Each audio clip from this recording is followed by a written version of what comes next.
Okay, this is hard. Bentar ya, gue lagi mencari posisi terbaik supaya kita bisa sejajar guys. Bentar ya, terus hilang gak sih? I'm very new to this. Nah ini kayak horror gitu. Kenapa? Sama aja gak sih? Apa gue marah ya? Apa gue marah? Udah bodo amat, gue sepertinya juga tidak akan ngepost ini. Never in a million years gue ngepost video di YouTube. Gue ngepost video satu di YouTube intermezzo nih kan. I'll start talking about shits that are not important. Video pertama gue di YouTube, gue edit 5 menit sebelum pengumpulan itu tugas RBL Fisika tahun lalu. Sebentar, kayak rambut gue agak menyebalkan.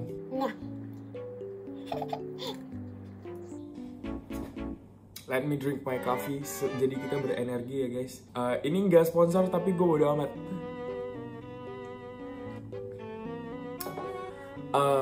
Jadi nama gue Markata Masaragi. Gue nggak tahu gue harus lihat ke situ atau gue harus lihat ke situ. Nama gue Markata Masaragi. Gue adalah mahasiswa tahun pertama yang akan lanjut ke tahun kedua di masa gue mencari sepucuk gelar di belakang nama gue ST di Institut Teknologi Bandung. Gue kebetulan diterima di Fakultas Teknologi Industri dan sudah peminatan. Jadi untuk kalian yang belum tahu, di ITB itu, atau kalian sebenarnya udah tahu, gue nggak tahu. Jadi di ITB itu begitu kita masuk fakultas, kita belum langsung masuk ke jurusan masing-masing. Kalau misalnya di universitas lain, that's why kita dinamakan Institut Teknologi bukan universitas. Karena sama aja kayak ITS, ya nggak sih? Sama aja nggak sih kayak ITS? Gue nggak masuk tuh. Ya gitulah pokoknya. Nah, gue dimasuk di FTI dan gue memilih penjurusan manajemen rekayasa. Ada Tekim, fisika teknik, teknik industri, manajemen rekayasa. Terus di Jatinangor ada teknik pangan sama bioenergi. I will not get to that any deeper karena sebenarnya ada sesuatu hal yang pengen gue sampaikan di sini. Ini tuh bukan, jadi ini, ntar ya, ini tanggal berapa ya? Ini tanggal 11 Mei.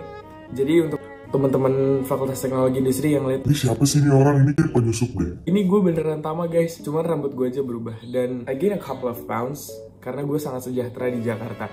Kenapa sih gue tiba-tiba pengen bikin video ini? Karena jadi adik-adik kelas gue tuh baru masuk. Maksudnya baru-baru ini kan ada penerimaan yang jalur SNMPTN, ITB SNMPTN doang. Dan kayak gue merasa dulu saat gue di posisi mereka, ITB itu to be honest ya, di mata kita semua adalah institut tempat anak-anak pintar. Gerakan langkah tatap ke depan, ITB Citra Ganesha. Yang kesannya tuh all they do is study, karena saking sedikitnya waktu yang mereka punya untuk tidak belajar. Jadi stigma orang-orang luar, we're outside looking in, ITB tuh kayak kesannya nggak punya kehidupan sosial, kutu buku dan sebagainya yang sejenis. Dan sejujurnya untuk gue sebagai orang yang can say I got very lucky sehingga gue diterima. Jadi gue tuh bukan orang yang sangat suka baca buku. Gue tuh nggak suka baca buku sebenarnya. Maksudnya ya gue belajar, cuman gue bukan orang yang kayak oke, ilmu pengetahuan ini terus ada terobosan baru itu lalali. Gue bukan orang yang kayak gitu.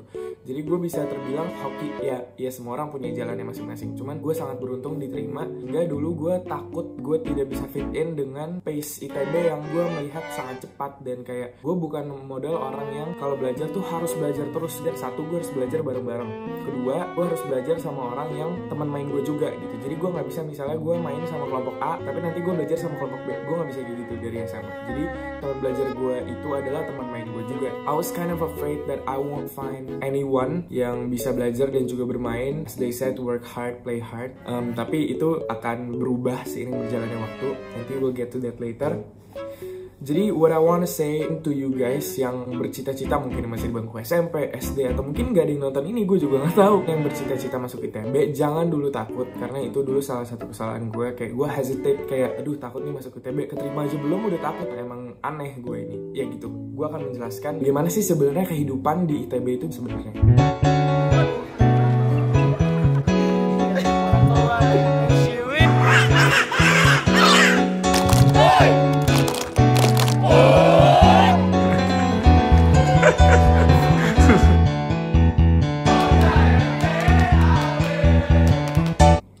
Jadi yang pertama, Jujur, sumpah gue tuh belum siap apa-apa ini. Gue tadi barusan tidur nih, ini jam 11. Apa gue bikin video aja ya? Karena pada dasarnya gue emang orangnya suka ngomong. Dan semua teman-teman gue udah tahu. Kalau ibaratnya tuh, kalau story second gue tuh udah sampai titik.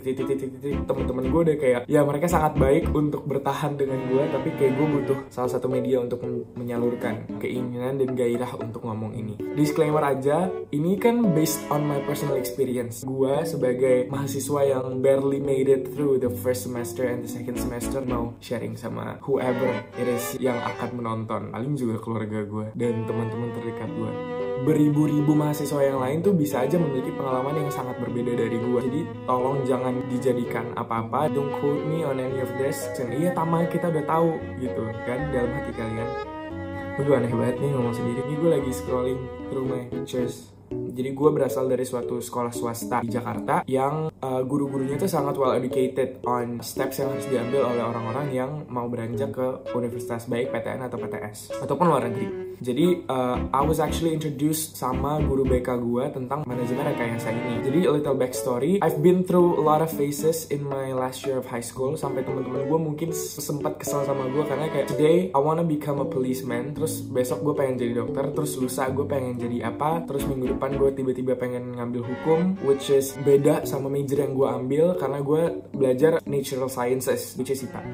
Apaan sih software natural sciences? Gue belajar IPA di SMA. Besoknya gue mau ngambil HI, gue mau ngambil komunikasi, semuanya gue pengen ambil. Karena gue tidak merasa gue master in any of major di IPA. Gue merasa gue lebih bisa coping with jurusan-jurusan di IPS. Tapi lambat laun gue diperkenalkan sama Bu GG, terima kasih Bu GG, dengan jurusan manajemen rekayasa. Jadi manajemen rekayasa ini in a nutshell, gue yang sebenarnya juga belum terlalu tahu, in a dumb people explanation, ini tuh kayak you mix teknik sama bisnis together in one major, dan itulah yang lo pelajari. Jadi katanya ya, don't quote me on any of this, gue belum masuk, tapi sejauh gue ngobrol-ngobrol sama Kating, Kaprodi, itu kayak ya udah lu belajar teknik tapi lu juga belajar dari sisi bisnisnya, gimana sih feedback consumer terhadap suatu produk yang sudah dikeluarkan gitu-gitu. Gue nggak mau terlalu jauh karena gue takut gue salah dan nanti jadinya gue kayak pemberita hoax dan gue bisa masuk penjara, ya nggak sih?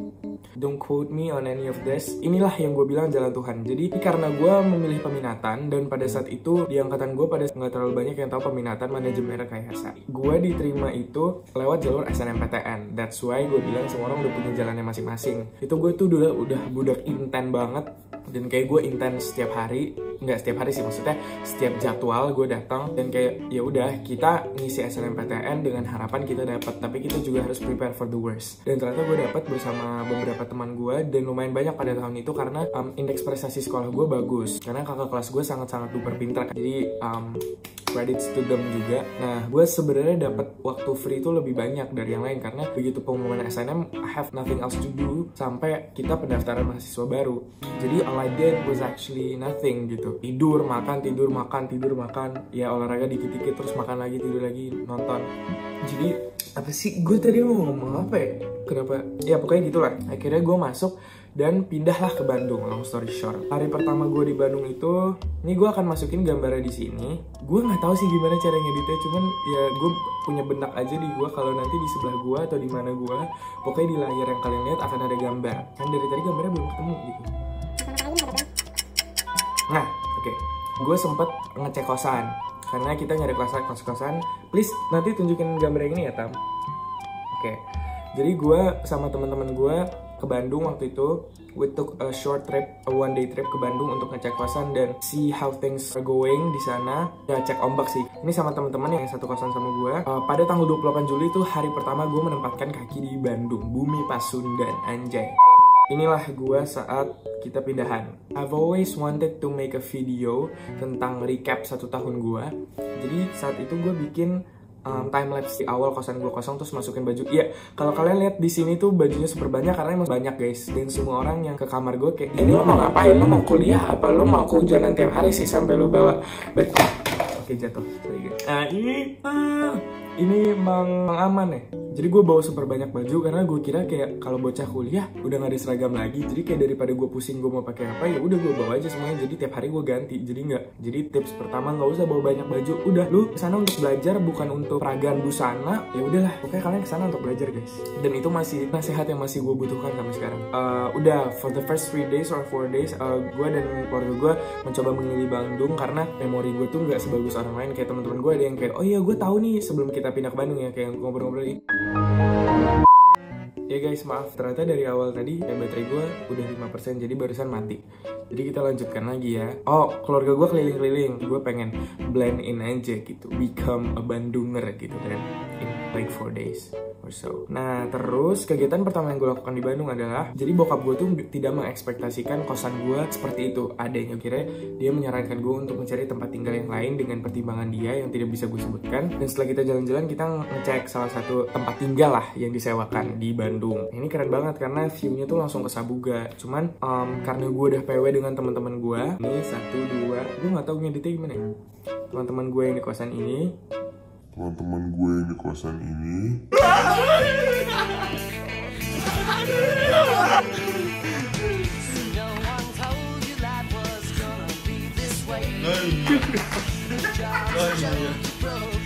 ngapain?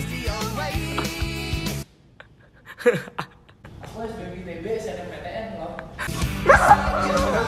Gue bilang, gue jangan gigit. Ini gue udah mau masuk sini. Mom's hand gak? Mom's hand gak? Ada, tapi lu hari ini hari yang kau tunggu. Masuk.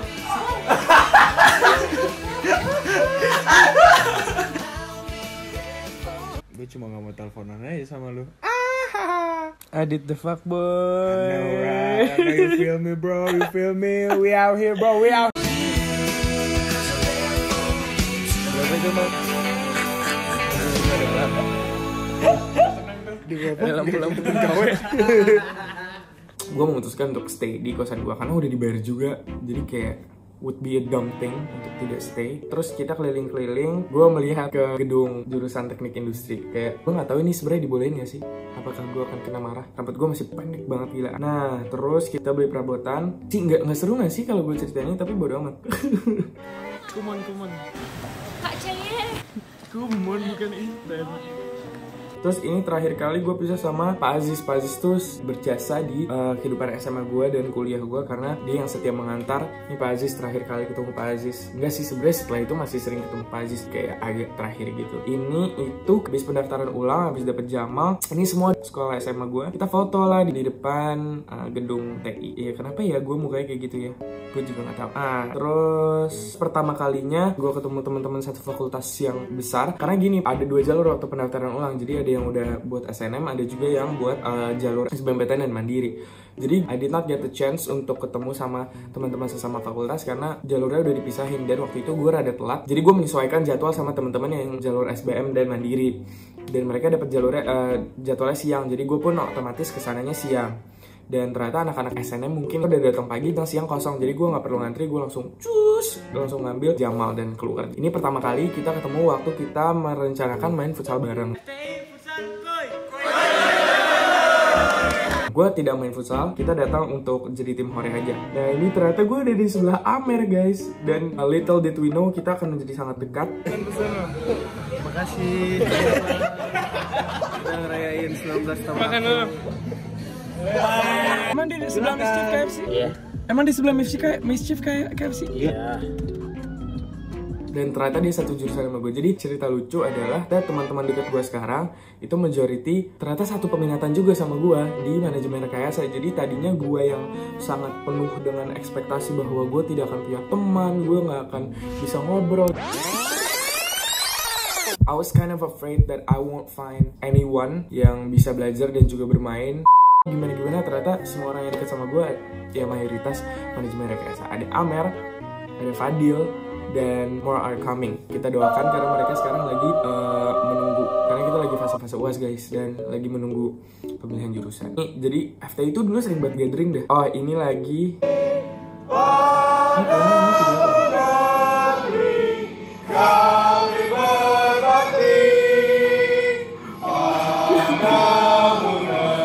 bukan bercandain ya guys, cuman padamu negeri jiwa kami.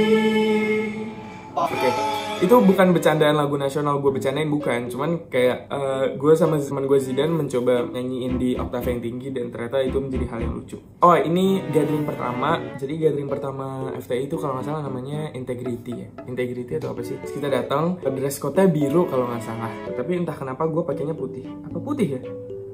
Tapi semua orang pada pakai biru, kenapa gue pakai putih?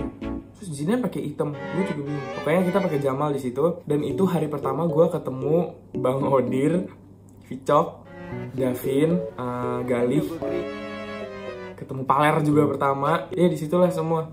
Terus kayak, lo tau gak sih kalau misalnya orang baru pertama kali ketemu kayak menjaga gengsinya masing-masing dan kayak Yo gitu kan. Cuman kayak sekarang kita udah sangat hancur lah dari image itu. Dan ini gue sama Farah, ini gue sama Memel, dia juga manajemen rekayasa, dia wakil ketua angkatan juga. Ini kita pokoknya foto, banyak lah foto-foto. Jadi seru guys sebenarnya. Kayak menurut gue kegiatan pengenalan awal-awal termasuk kayak pendaftaran ulang, ITB itu sangat on time. Dan entah kenapa gue belum pernah melihat acara yang dikemas on time itu. Jadi kayak rapih kan, banyak tuh acara-acara yang misalnya setelah pembicara turun tidak ada pengaturan oleh panitia. Kalau ini tuh bener-bener pembicara turun, MC ngomong, pembicara baru lagi, terus kalau break bener-bener on time dan rapih gitu. Jadi kayak ya quote me on this, kita sebagai mahasiswa institut terbaik di Indonesia dan acaranya tuh bener-bener formal. Vibes itu agak Legion Insurgents gitu, apa sih? Divergent gitulah acara-acara kayak orang intelek kayak Amity gitu. Kalau kalian mengerti maksud gue ya. Apa erudite. Oh, jadi ada sesi tanya jawab. Terus kayak mereka memperkenalkan diri dengan menjelaskan abbreviation dari fakultas masing-masing. Terus kayak dengan kocok-kocok gitu kayak FITB fakultas ini tempat bobo atau apa gitu. Kayak kocok-kocok gitu nih ada. Ini siapa ya? Bismillahirrahmanirrahim. Assalamualaikum warahmatullahi wabarakatuh. Sekarang berada di tepuk tangan. Sekarang saya berada di Pertambangan dan Perminyakan 2019. Oh, ini yang normal. Assalamualaikum warahmatullahi wabarakatuh. Ini teman fakultas gue, ini Food namanya. Saya Adi dan biasanya panggil itu Fakultas Teknologi Industri.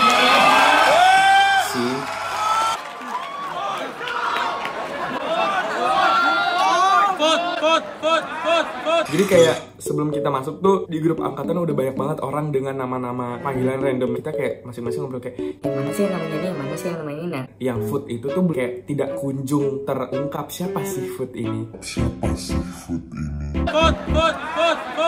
Kira ketahuan. Jadi kayak semua orang kayak goes wild. Kita masuk ke cara belajar. Jadi kan tadi gue bilang cara belajar gue itu harus balance sama ngobrol dan main. Jadi gue gak bisa belajar yang baca buku sendiri diam. Kan orang-orang tipenya beda-beda ya. Dan gue tuh cenderung lebih bisa kalau dijelasin sama orang daripada gue baca sendiri. Karena kalau menurut gue terkadang kalau misalnya gue lagi baca terus gue bingung. Nah gue stuck di situ. Akhirnya gue buka HP untuk mencari penjelasan. Dan akhirnya gue malah tidak dapat penjelasannya. Gue malah main HP dan lanjut sampai 3 jam, 4 jam. Dan gue tidak menyelesaikan pelajaran gue ini. Jadi daripada gue bingung sendiri, gue lebih mending belajar sama-sama. Karena begitu gue bingung, gue langsung ada orang yang gue tanya. Dan itu temen gue sendiri. Jadi nggak ada segan dan malu. Ya tanya aja. Ada 3 buku kitab pegangan gue. Sebenarnya ini nggak dicontoh boleh, nggak dicontoh juga boleh. Don't quote me on any of this. Kalau gue selalu belajar dari Wiki, Kempro, sama Matko. Kenapa gue bilang selalu belajar dari 3 ini? Karena ada orang-orang yang juga belajar dari buku teori pedoman yang kayak gue bahkan lupa saking gue tidak pernah bukanya. Oh, untuk kalkulus ada Purcell, untuk fisika ada Brady atau itu kimia. Untuk fisika ada Halderesnik, untuk kimia ada Brady. Gue dengan sotoynya awal-awal tuh beli buku dari cutting gue. Udah gitu beli bukunya yang bukan fotokopian lagi, jadi hand me down dari kakak kelas gue. Lumayan menggocek saku. Ternyata gue tidak pakai buku itu dan gue selalu belajar dengan 3 kitab tadi, Kempro, Matko, dan Wiki. Ini tuh berisikan soal-soal UTS 1, UTS 2, UAS, ujian perbaikan gitu-gitu dari tahun-tahun sebelumnya. Dan menurut gue salah satu kunci belajar di kuliah itu adalah latihan soal. Tapi yang lebih penting sebenarnya adalah bagaimana lo ngerti konsep. Karena ITB sendiri, sependengaran gue dari kata-kata dosen dan dari pengalaman gue, belum ada soal yang keluar 2 kali. Kalau SMA kan soal kakak kelas lo bisa lo pelajarin misalnya buat UTS. Bisa jadi kisi-kisinya keluar. Kalau di ITB kisi-kisi itu cuma elaborasi dari materi yang sudah kita pelajari. Jadi bukan kayak misalnya zaman batu besar megalitikum akan ditanyakan bentuk-bentuk peninggalan dari zaman batu besar. Bukan kayak gitu kalau kuliah. Kalau kuliah tuh kayak ya udah belum ada soal yang keluar 2 kali. Jadi sangat broad dan lu harus ya menguasai semuanya. Karena that's why kita ditaruh di TPB, karena mereka pengen kita menguasai konsepnya dulu gitu. Nah, bagaimana cara menyiasatinya? Kalau gue berkat 3 tempat itu di Sansko. Panggilan. Tunggu. Jangan dikasih.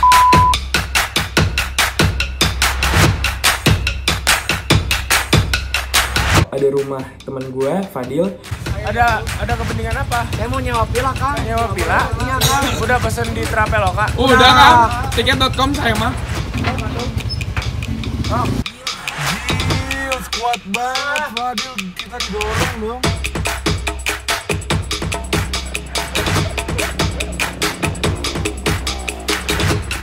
Motor boleh ngebut, tapi datang selalu terlambat. Wow. Dan Coffee Toffee.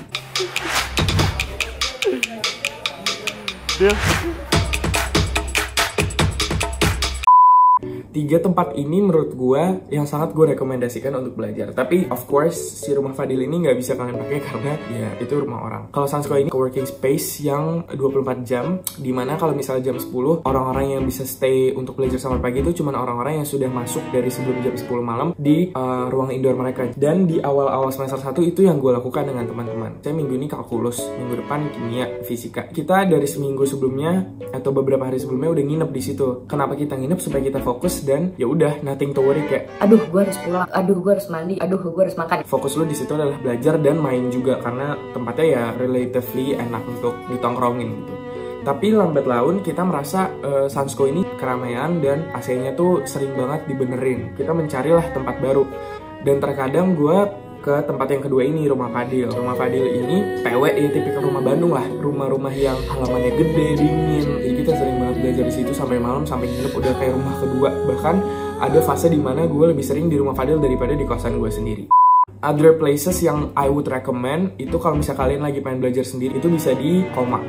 Ini tempat gue dan Kamal. Gue nggak ngerti kenapa banyak orang nggak suka di sini, tapi gue sih suka karena tempat atasnya enak, kopinya enak, dan dekat kosan gue juga. Dan di sebelahnya ada vape store bagi kalian yang lagi belajar terus kepikiran pengen beli vape tiba-tiba gitu, ya ada di sebelah. Kalau ke daerah Cimbel tuh agak pricey karena ya kita tahu semua demografiknya sudah berbeda. Kalau di situ ada Kuro Coffee ya kalau nggak salah, terus ada Kiputi 1 itu sih yang enak. Sisanya banyak, cuman yang gue sebutkan ini yang recommended.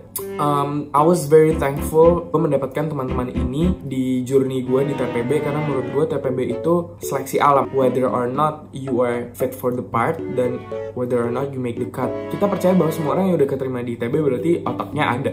I'm not saying orang-orang lain gak punya otak, cuman maksudnya kalau lu udah masuk ITB berarti you got what it takes sebenarnya. Cuman bagaimana lu bisa tahan uji dengan kondisi dimana kita jauh dari orang tua, kita tidak tinggal di rumah sendiri gitu sih. Jadi kayak gue bersyukur gue punya teman-teman yang main bareng, belajar juga bareng. Itu untuk tipe gue, tapi untuk kalian yang tipe-tipe harus belajar sendiri, perpustakaan ITB itu sangat ideal untuk kalian. Oh iya, perpustakaan ITB juga sering kita pelajarin. Jadi misalnya lagi istirahat, terus dulu FTI itu tutor matematika itu setelah istirahat.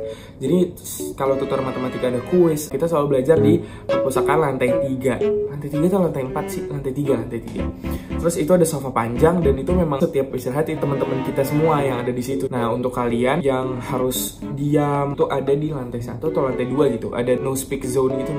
Dan kayak gue mau meluruskan suatu hal yang menurut gue dulu juga menjadi penghalang gue dan sempat kayak jadi bahan pikiran gue. Jangan udah punya stereotype terhadap ITB dan isinya, fasilitasnya atau mahasiswanya atau bagaimana kurikulumnya berjalan. Karena kasarnya lu udah milih ITB nih. Ya udah sekarang saatnya ITB yang milih lu gitu. Menurut gue kalau misalnya tadinya gue masih bersikeras dengan ekspektasi gue bahwa kuliah yang ideal tuh harus misalnya let's say tangganya nggak tinggi, jadi kita kalau mau ke kelas nggak capek, atau misalnya anjir ini nggak ada AC-nya nyet pori-pori gue yang aneh atau gimana, gue sangat cepat kepanasan. Tapi ternyata ya itu penyesuaian sih, kayak tubuh lu akan nanti menyesuaikan dengan suhu dan kelembapan udara di situ. Dan so far sih kalau gue bisa bertahan melewati itu semua, gue yakin kalian semua bisa. Atau misalnya let's say teman-temannya asik kan bisa diajak belajar semua atau gimana. Kalau misalnya gue tetap bersikeras dengan ekspektasi itu dan ternyata realitanya tidak seperti yang gue harapkan, gue akan jatuh, kecewa, dan gue akan secara otomatis mungkin gue tidak memberikan 100% karena gue udah kecewa tadi. Jadi itu sih one suggestion dan advice yang bisa gue sarankan. Tapi who am I to speak? Karena gue sebenarnya juga masih learning, masih banyak yang harus dipelajari karena gue baru 1 tahun, masih banyak orang yang lebih berpengalaman. Cuman kenapa gue bikin video ini adalah karena dulu gue tuh kekurangan video yang bluntly ngomong. Kebanyakan video itu ngomongin rutinitas mereka aja kayak Pagi, beresin buku, sarapan, jalan. Cuman gue kekurangan video yang menjelaskan realitanya gimana gitu dan how this person overcome the obstacles yang put in front of them. I'm not saying that you guys will face the exact same thing that I went through, tapi at least dari cerita gue apa kendala yang gue alamin dan bagaimana gue mengatasinya, kalian bisa mengambil titik terang dari situ dan kayak ya udah kalau misalnya nanti kalian punya masalah baik yang serupa atau yang tidak, ini bisa berguna untuk kalian. SMA tuh gue sangat terbiasa untuk menghafalkan soal rumus. Sementara di ITB itu nggak bisa. Kalau lu nggak ngerti rumus ini dapat dari mana, rumus ini turunnya dari mana, lu akan panik dan lu akan ngeblank. Dan itu udah terjadi dengan gue baik di UTS 1 dan UTS 2 di semester 1. Gue sangat belajar dari pengalaman itu. Di semester 2 gue berusaha lebih mendalami gimana sih nih konsepnya. Dan ada salah satu teman gue namanya Alfi. Dia itu orang yang sangat-sangat baca buku. Kayak dia baca buku Purcell, Brady, dan Halliday. Dan dia the person I turn to untuk tanya ini sebenarnya rumusnya dari mana sih kalau gue lupa. Oh ya, dan gue lupa kalau gue juga sering banget nanya sama temen gue namanya Ayu. Boga baby, dabudak, bager, aing haya. Dia tuh pinter kampus nih, pinter parah, otaknya lancar, baik, dan bakal jawab lu kalau selama dia masih bangun. Dan ini buktinya gue sering banget nge-call dia menjelang ujian, kayak kalau kita udah stuck, oke tanya Ayu, dan dia selalu bisa diandalkan. Gue beruntungnya gue tuh tidak mendapatkan dosen yang memiliki masalah dengan mahasiswa yang tidur. Bahkan banyak dosen gue yang bilang, daripada lu berisik, daripada lu main HP, mendingan lu tidur, daripada lu distract gue dan ganggu gue. Dan sejujurnya, gue tuh orang yang relatively sering banget tidur.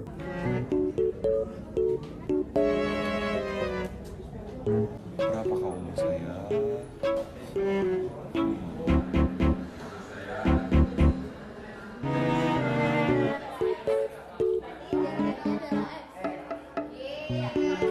Bahkan gue sering banget jadi kelas matematika, fisika, kimia gue tuh dengan orang-orang yang sama. Kita tuh udah kayak lihat-lihatan nih siapa yang tidur duluan. Nah teman gue si Alfi ini dia tuh sangat pintar tapi dia juga tukang tidur. Dan entah kenapa misalnya gue sebenarnya nggak ngantuk. I had enough sleep last night gitu. Tapi entah kenapa kalau di kelas itu dia udah tidur, gue otomatis langsung ngantuk, mata gue berat dan gue tidur juga.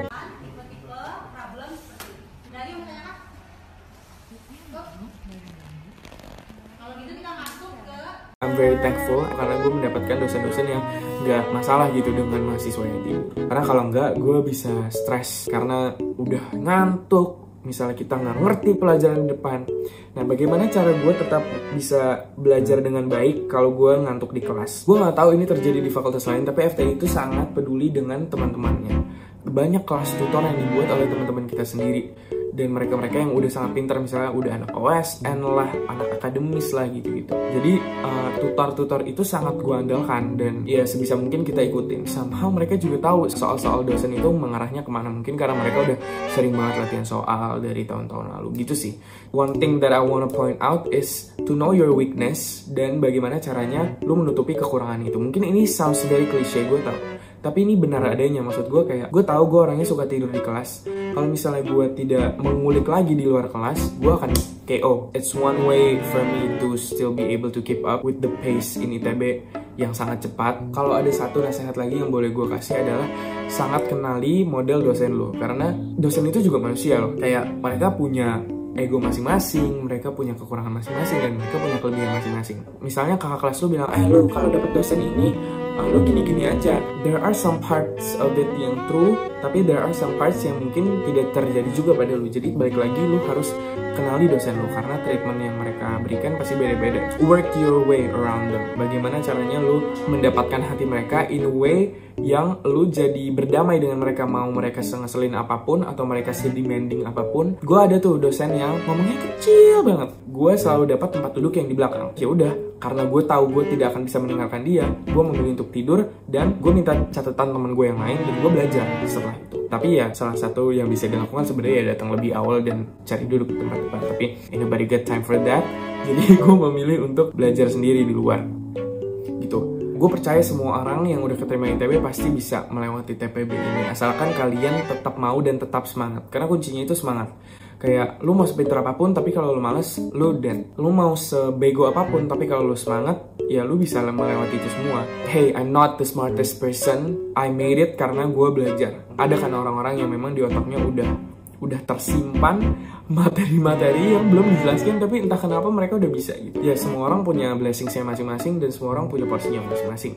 Dan gue ikutin banyak gue cuman ikut 1 unit di ITB dan itu unit Apres. Dan so far gue mendapatkan teman-teman yang sependeritaan juga. Maksud gue terkadang kayak kita ngeluh kesah kayak anjir kenapa sih gue dulu keterima di ITB kalau kita lagi capek-capeknya, tapi kalau kita lagi senang-senang ya kita senang-senang bareng gitu. Find your community, find where you belong.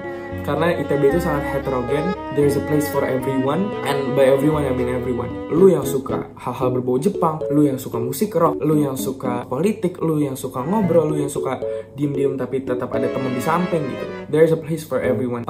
Lu mau yang cari jodoh juga bisa. Ya sesuaikanlah standar lu dengan standar ITB. Gue gak akan get to that any deeper. I'll leave it at that. Gue sejujurnya sangat kangen ITB. Untuk mereka-mereka yang sangat tahu gue tuh orang yang paling sering ngeluh. Gue dulu pernah banget bilang kayak, Duh, apa gue coba lagi ya tahun depan? Karena gue merasa gak kuat. Dan gue pernah ada di posisi gue udah merasa gak punya energi lagi untuk berusaha, untuk thriving. Tapi itulah tadi fungsinya komunitas dan teman-teman yang di sini tuh bukan lo doang yang susah, kita juga susah. Cuman kita tetap semangat. Jadi lo harus semangat gitu kasarnya. Gue sangat kangen dengan ITB dan segala isinya karena sekarang kan lagi corona. Gue berharap sih corona ini cepat selesai dan kita bisa kembali kumpul-kumpul, hey teman-teman, dan kita bisa masuk jurusan masing-masing. Ya belajar menjadi orang yang lebih pintar dan lebih berguna lah untuk masyarakat. I think that's all that I have to say for now.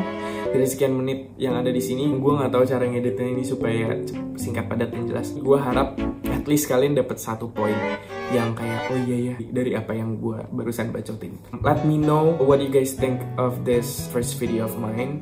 Kalian pengen denger apa lagi sih? Dan kalian bisa get to know me better, ini Instagram gue @marknatama. Jadi kalian bisa tahu gue sebenarnya orangnya kayak gimana, dan jadi kalian bisa tahu topik-topik yang sekiranya bisa dibahas dengan gue. Kalau lo mau bahas tentang climate change, gue jujur nggak bisa. Gue siapa juga yang orang datang ke Marknatama untuk bahas climate change. I think this would be a great thing to continue to do. Jadi I hope you guys have a very nice day. Stay strong, stay healthy di corona ini, dan oh yeah, don't forget to say I love you to your loved ones. Karena sekarang people come and go unexpectedly. Sama aja kayak kuliah ini, kayak kemarin gue baru ngedumel kayak aduh pengen balik Jakarta, dan sekarang dikasih sama Tuhan balik ke Jakarta dan gak balik-balik lagi ke Bandung untuk beberapa bulan ke depan. Thank you guys for watching, and let me know what you guys think on the comments down below. This is so weird for me to say this. I used to make fun of people that talks like this, and now I'm turning into one of them. So yeah, gue tidak akan berlama-lama lagi. Dah.